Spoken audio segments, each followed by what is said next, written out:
And welcome to Telewizja Republika. Drone attack devastates Odessa. In a tragic overnight assault on March 2nd, Russian drones targeted the Ukrainian city of Odessa, leading to the death of 12 individuals, including 5 children. The attack caused significant damage to a multi-story building, demolishing 18 apartments and trapping residents under the debris. 8 people sustained injuries from the incident, one of whom was a child. The casualties included a woman and her 7-month-old infant, a 4-month-old baby, a 3-year-old child, and 2 siblings aged 9 and 8. Odessa Oblast Governor Olaf Scholz, expressing his sorrow over the incident, described this as a horrific tragedy for both Odessa and Ukraine at large. The rescue efforts concluded on the evening of March 3rd.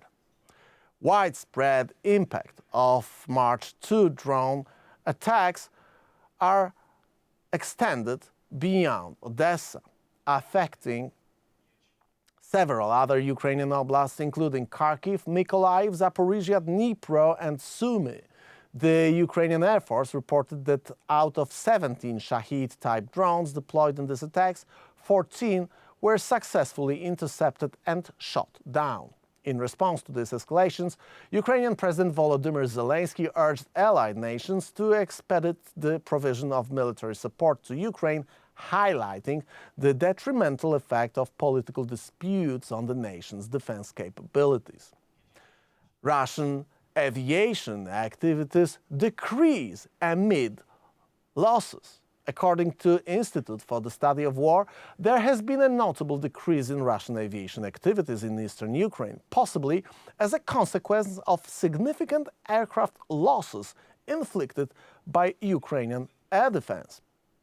Ukrainian Air Force Commander Lieutenant General Mykola Oleszczuk reported a complete halt in Russian aviation activities in eastern Ukraine on the evening of March 2nd, following the downing of another 2 Russian Su-34 aircraft. This trend of decreased activity persisted into March 3rd, emphasized by the absence of A-50 long-range radar detection aircraft, especially after one such aircraft was destroyed after several others were destroyed before. The Ukrainian military has documented the loss of 15 Russian aircraft since February 17, a significant figure given Russia's fleet size.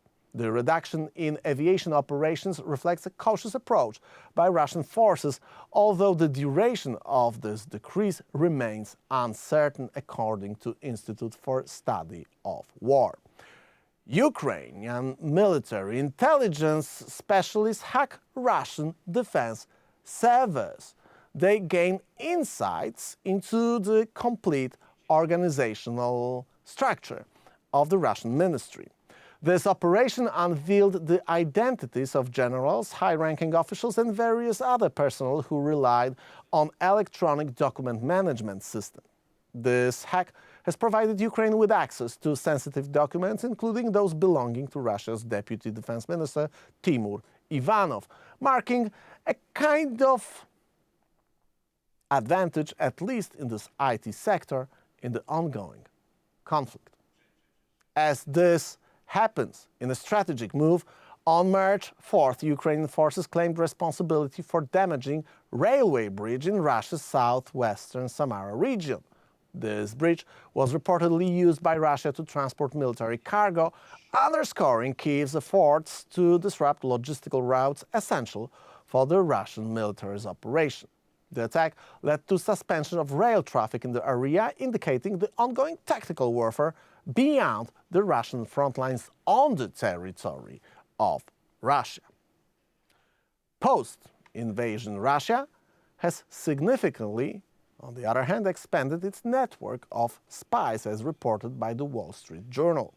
The Federal Security Service, infamous FSB, has recovered from initial setbacks and has strengthened its foreign intelligence capabilities, reports Wall Street Journal. European security experts note an increase in the FSB's operational effectiveness, with an emphasis on military counterintelligence through its 3rd Directorate. This expansion and collaboration among Russian intelligence agencies signal a more assertive stance in international espionage and internal security enforcement. Speaking of which, an investigation is underway in Germany following the leak of an audio recording that revealed discussions among German military officers regarding support for Ukraine, including the potential supply of Taurus missiles. This leak, which is considered a serious matter by Chancellor Olaf Scholz, highlights the deliberations with Germany regarding its level of involvement in Ukraine conflict. The fact is that this information and this leak is in a way supporting Olaf Scholz's position that is actually visible for many, many months. Because basically this leak confirms that Russia does not want Germany to be involved, and that any kind of involvement of Germany or the Western forces directly on the territory of Ukraine could trigger Russia to went or to go ballistic. The UK Ministry of Defense, in the meantime, has estimated the number of Russian losses. It has suffered over 355,000 casualties in the ongoing war in Ukraine, what reflects the intense nature of this conflict. This figure, which includes both dead and wounded, underscores the significant human cost of the war and the strategic implications of Russia's approach to the conflict. But on the other hand, everyone who is interested in Russia's history and the way that Russia wages wars must know the Russian saying, "Людей у нас много," which was famously used or infamously used by Joseph Stalin, who was, by the way, called Uncle Joe by the Westerners while he was murdering his own people and people of many other nations during his years in power. Людей у нас много means there are lots of people in Russia, which basically means that this state, this criminal state, can throw any number of bodies on the trenches and on the machine guns of the opponents, because they count that no matter how many people they will send to death, the opponent will be a smaller military power. And that means that in the war of attrition, Russia counts on the number of its citizens and basically number of dead people as a way to win any war. To analyze and to understand what is happening between Ukraine and Russia, this number and this approach must be taken into account by anyone who tries to understand what in reality is going on between Russia and Ukraine. That's our Substack, rackrakon.com. You can leave us your email. We will come back to you with the reports from the front line of the ongoing war against the West, and that's what we are going to talk about on my show. My name is Michał Rachon, and this is Rackrakon. And we roll it. Are you ready? 3, 2, 1, go! It's Monday, so Joellinday is again on Telewizja Republika to talk about the latest developments during this Russian aggression against Ukraine. Joe, welcome back to Telewizja Republika. Many times you mentioned that the world media try to omit the information that are undoubtedly big news. And the thing regarding the shutting down of Russian aircrafts by Ukrainians is the big news. It's even hard to figure out how many precise, what's the precise number of the aircrafts that were shot down lately by Ukrainian air defense. We've heard about 10 aircrafts in 10 days, and then on the next 3 days we've had another info regarding this activities, and we've just quoted Institute for Study of War claiming that that caused Russia to change its tactics and simply do not send certain types of aircrafts over the Ukraine. So what do you make of it? Well, Michał, hello from Kyiv, and this certainly is one of the major success stories. I would say there's two major headlines that could be all over the world right now. One, Russia's second annual winter offensive has failed. It's March here in Kyiv, the weather, you can feel the turning towards spring. And yet, despite all the global expert predictions, there were no successful Russian infrastructure attacks on Ukrainian cities the entire winter. There was power, there was electricity, there was heat. It's now spring. That is a major story. Perhaps in coincident with this, we've had the Ukrainian attacks on Russian ships in the Black Sea, and especially since New Year's, many successful Ukrainian blows on the Russian Air Force, including in January, at the very least, three of Russia's 24 sort of most critical surveillance planes were destroyed, A-50s and IL-76. And then lately, as we've seen, the past, I'd say 11 or 12 days, at least 10, it seems, Russian fighter jets, Su-34, as well as yet another A-50 plane, which helps to coordinate the strikes. Now, some of the corroboration of this comes from Russian Telegram channels where Russians are complaining about this happening. So we do see, enough sort of evidence that this is not something that's totally made up. Furthermore, if you look back, you always have to look at the absence of activity. So even, for example, looking at this Russia's failed winter offensive, which should be a concept that everyone's talking about. How often have we talked about Ukraine's offensive last summer? That was such a popular trope. Everyone loves to talk about it and analyze it. Well, what about Russia's failed winter offensive? Everyone was predicting it. It hasn't happened. And if you look at the activity, around New Year's weekend, Russia had major horrific attacks on Ukrainian cities, including Kyiv and Kharkiv and many places. And everyone sort of saw that and said, oh, this is a new turning in the war. Russia's going to keep doing this every week. And they haven't. It's been several weeks of calm here in Kyiv. We did have a Russian terroristic attack on Odessa on Friday night, in which they used not jets or missiles, but they used the Iranian-made suicide drones. They killed at least 6 or 7 or maybe 8 children in Odessa in a flat. So that's still happening, but we're not seeing major nationwide missile attacks upon Ukraine, and this suggests that that there is perhaps a weakness, and maybe indeed these Russian jets. Why don't we see it? Because our viewers remember us discussing it, that you were pointing to this thing last year in 2023 for a couple of months, and then the attack that you just mentioned came. It was a huge attack. That's true. But again, since then, we do not see the same kind of hits, the scale of this, the hits of that scale. What does it suggest if we add the information about downing of the surveillance aircraft, simply the Russian style AWACS planes that coordinate this kind of major Air Force operations? Well, Michal, even Russia's New Year's bombing spree did not hurt Ukrainian infrastructure.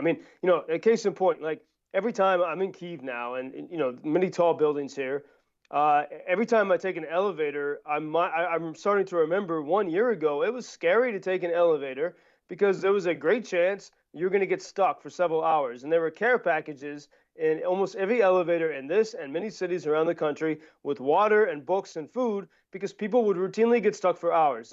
Students were studying by candlelight. There was no hot water for many people, no electricity most hours of the day. None of that happened, even with Russia's massive New Year's attack. None of that happened throughout Ukraine. So this is certainly a success for Ukraine, protecting. Ukrainians were much more protected this winter than last winter. Now, that said, as I called, Russia's attack on Odessa, it was illegal immigrants, illegal invading Russians murdering Odessa Christians. So the Russians are still doing this at the margins and still causing terror. But they really sent. If you go back and look at what Ukrainians began to do to the Russian Black Sea fleet in August and September. They began to hit so many ships. Not only did they open up the grain corridor, Ukrainians are exporting right now more grain per month through the Black Sea than they did when they had the so-called deal with Russia and brokered by United Nations and Turkey. So Ukrainians are, I mean, these are major, major success Yeah, so stories.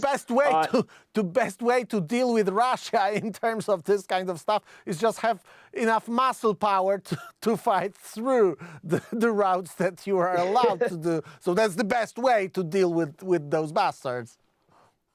Yeah, but then we also need to be very sharp on the propaganda war. And the Russians are week by week they control the narrative. So in January, there was the space of 1 week where Ukrainians took down 3 of Russia's 24 most critical planes that orchestrate nationwide missile attacks. That's a huge headline. But that headline was totally obscured by a story that the Russians seem to have made up with incredible bravado. The Russians said, Ukrainians shot down a plane with 65 Ukrainian prisoners of war. There is zero evidence of it. Even if you look at the photographs of the wreckage, you don't see any evidence of bodies. There's nothing. But yet we allowed that to become the major topic. Yeah, let me interrupt you here for a second, because when I was doing research for our Today program, and I remember, and I'm glad that you just mentioned, I remember couple of breaking news from last weeks about shooting down those surveillance planes, and it's obvious that there were official claims of shooting down, as far as I remember, 3 of this kind of aircrafts in last months.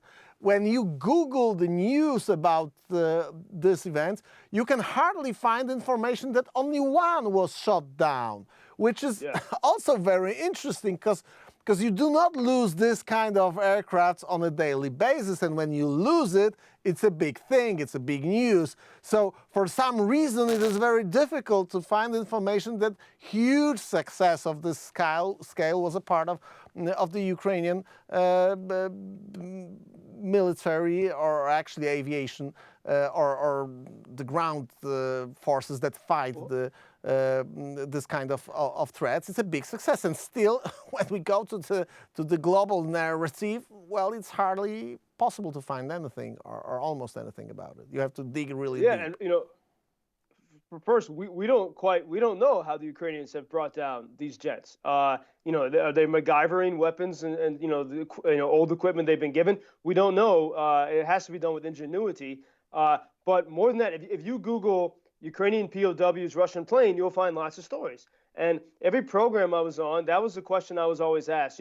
Back in late January, what do you think of the Ukrainian POWs in the plane? And this seems to have been a totally made-up story. And the Russians are very good at this. Instead of, they don't want the headline to be, 3 of Russia's 24 most powerful planes, and now 4, by the way, have been destroyed. They don't want that to be the headline. And so they just brazenly make up a story saying, there were Ukrainian prisoners of war in the plane. And the media, without thinking, rushes and follows that story. This is the same thing we see right now with this leak.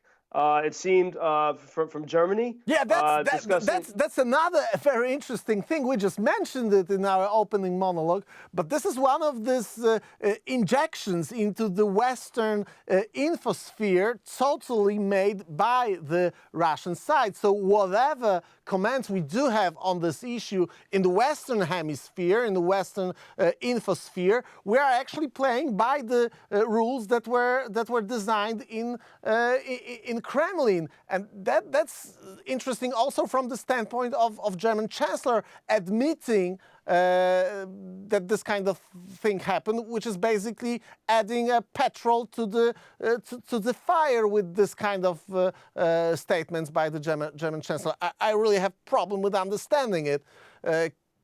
Even if German Bundeswehr made those kind of shocking errors, let's put it this way, if it's not a kind of a sophisticated game, which is always possible when it comes to relations between Germany and Russia. Well, for example, Michal, if I wasn't here in Ukraine and just sitting in California or something, and I simply read, for example, the BBC or any story, the BBC stories say about the leaked recording of German officials talking about if the German Taurus missiles being able to hit, say, the Kerch Bridge or places in occupied Crimea, I could just see that. I would say, Germans are plotting, to help Ukraine hit Russian military bases. But here's the thing. That's exactly what the Germans are. That's why they won't give the Taurus missiles. So the responsible media is very irresponsible by not pointing out this fact. Like what that leaked recording just corroborated is everything that Scholz has been saying. Is that they don't want to give Ukraine Taurus missiles because they don't want Ukraine to hit Russian military That's exactly bases. my But the point. Russians So it and looks the like a media kind of a that has media helped setup. I don't Yeah, and the claim that media- it is a setup, but the way that this is being, that the story is being told, is actually confirming and giving excuses to Olaf Scholz about not giving those Taurus missiles and not giving the weapons that he doesn't want to give for months. We remember all the leaked information about the assessment of the German military intelligence about the future attack of Russia against West. All of those things looks like the patterns that we are talking about. All those leaks look like a one big excuse for Germany not to act, not to help Ukraine. Yeah, indeed, because then they could say, "Oh, look, we were right to be afraid because look, Russia responds with mean words," and this is why Kaja Kallas, the Prime Minister of Estonia, she said a couple of days ago, "We should not be afraid of our own power, and we should not overestimate Russia's power. The fear of escalation leads us to make ourselves smaller than we are." And we have to, we get scared by words, but like if you don't cross red lines, you cannot win. The only Ukrainians have crossed red lines. They use the Storm Shadow missiles from the United Kingdom, the long-range missiles, to hit the headquarters of Russia's Navy, the Black Sea Fleet. That was in September. What was Russia's great response since then? Did they nuke the world? No. And then piece by piece, Ukrainians chip away. Now they're chipping away at Russia's jets that have been bringing hellfire. They were bringing hellfire upon Ukraine.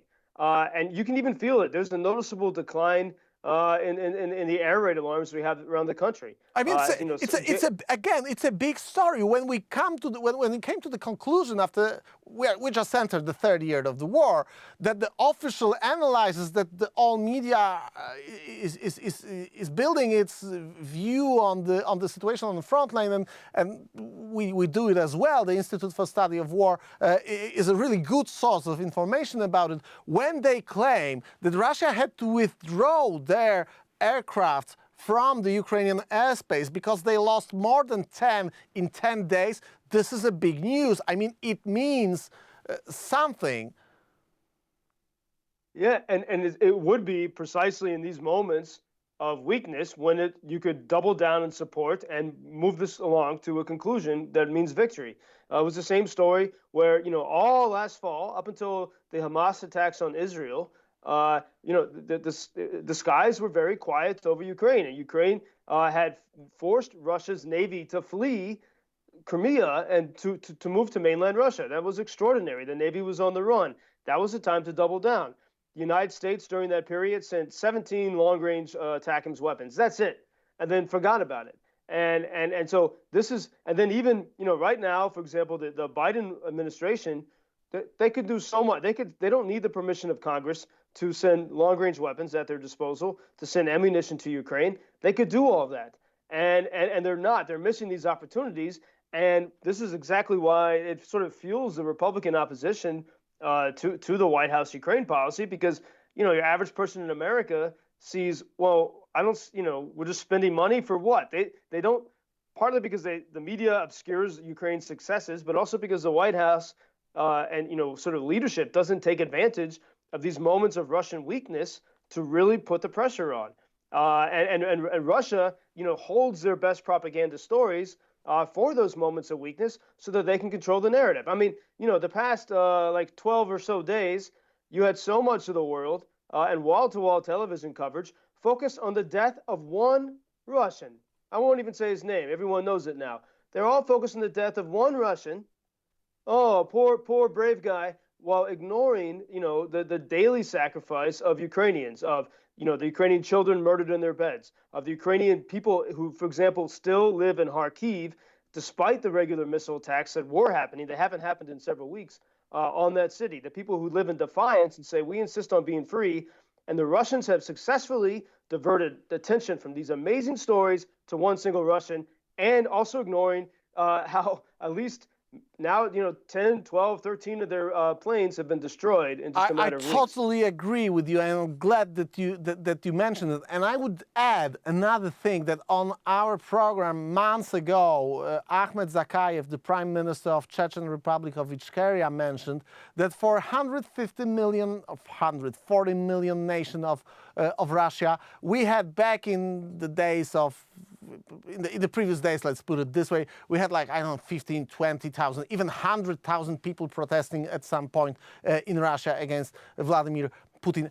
Come on, even 100,000 people against, in a scale of 150 million people, and now on this Russians imperialist, because Alexei Navalny was actually supporting all the imperial ambitions of Russia, including claiming that Crimea belongs to Russia, not to Ukraine.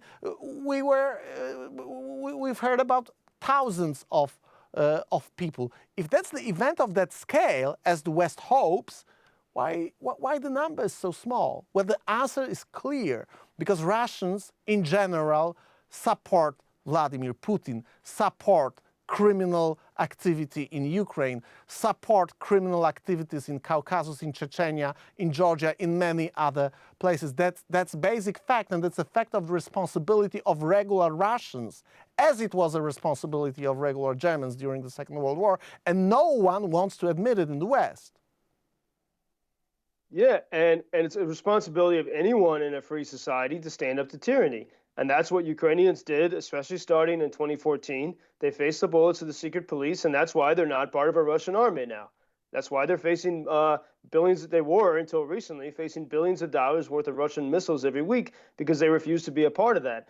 And so what Ukrainians are showing the world is that it is possible to stand up to tyranny. And as I've been saying lately, I mean, because I know so many Americans are, concerned about the border situation, and they're concerned about illegal immigrants in Poland and Ireland and everywhere. Ukraine is facing illegal immigrants armed with ballistic missiles and Iranian drones and actual, like, the highest level of invasion you could even imagine, and they're standing up to it. The Ukrainians showing an example to the world how to resist this, and I think the Russians want to hide it and obscure it. And I was thinking, that Tucker Carlson interview with Putin, when Putin lectured Tucker Carlson a few weeks ago, Tucker was on a podcast a few days ago, and I could start to see maybe the cracks of his, love for Putin. He said, he listened to Putin talk for 8 minutes about denazification, and even Tucker said, this is crazy.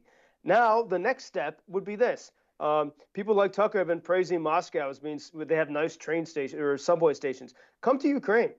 Come to Ukraine. Like in Odessa on Saturday, hours after that horrible attack that killed children on an apartment building, you can. I just saw a video of someone playing the piano in the street. This is a country that defines resilience, and even in the hell, they keep going. I know so many people, including Ukrainian women who don't have to be here, who moved back to Kharkiv after Russia's New Year's attacks, to say, we are going to stand in this city to say, no, you can't take it away from us. So if you come here and show this, I think you'll see the reality. And even when Brett Baer from Fox News came to Ukraine to interview Zelensky, I think we talked about this last week, but that was great. But he didn't show any scenes of Kharkiv where he was. And if you don't see it, you might think, oh, everyone's beleaguered and crawling around in the dirt and dying. No, this is a place of strength and even some kind of cheerful defiance. And if the world can see that, they can start to believe that this could actually work, but they don't see it. Yeah, because the big hope of the world that was trying to reset relations or reset their relations with Russia for many, many years comes back all the time to the same old story, in which Joseph Stalin, one of the biggest mass murderers in the history of humankind, was called Uncle Joe. So that's the same with his successor, Vladimir Putler, a war criminal who is ruling Russia right now. Joe, we are actually out of time, but I want you to give us a quick update on the fundraisers and on the way that people can support you and actually the people who you support by your presence and your activity in Ukraine. You got 30 seconds. Well, I mean, it is incredibly difficult at the front line, and so while we're still trying, the Ukraine's trying to get long-range weapons to make a difference here. The soldiers are holding on. One way where we can protect them is by getting drone jamming backpacks. And so right now we have a fundraiser for these drone jammers that will hopefully, keep as many Russian drones away from Ukrainian soldiers and medics as possible. So we welcome support at UkrainianFreedomNews.com. All support there, UkrainianFreedomNews.com, and we're going to get a bunch of these drone jamming backpacks to guys to the front line into places like Kramatorsk, where I was just last week. Guys, that's, I say sorry to my viewers. Ladies and gentlemen, you can support the Ukrainian resistance against the Russian aggression in this way, in this manner. Joe just gave you the information how you can find it online. We do support this heroic fight for the liberation of Ukraine against the Russian aggression, the state that wants to grab and control the whole world, basically, because that's the ideology which is behind Putler's war, and it didn't change at all since the times, or since actually the creating of the big October Revolution, which brought 200 million victims all around the world for more than 100 years. Joe, thanks a lot. See you soon. Michal, thanks. And remember, Russia's second annual winter offensive has failed. We can declare that definitively. Thank you. We should just underline it and put it in the bold in our textbooks. Joe, thanks a lot, ladies and gentlemen. If you do want to join us, here's our rackracon.com Substack. You can find us over there. You can leave us your email, and we'll get back to you with the reports from various front lines of the ongoing war against the West that we try to report on our program. We come back tomorrow. Stay safe. Ciao, ciao. Bye.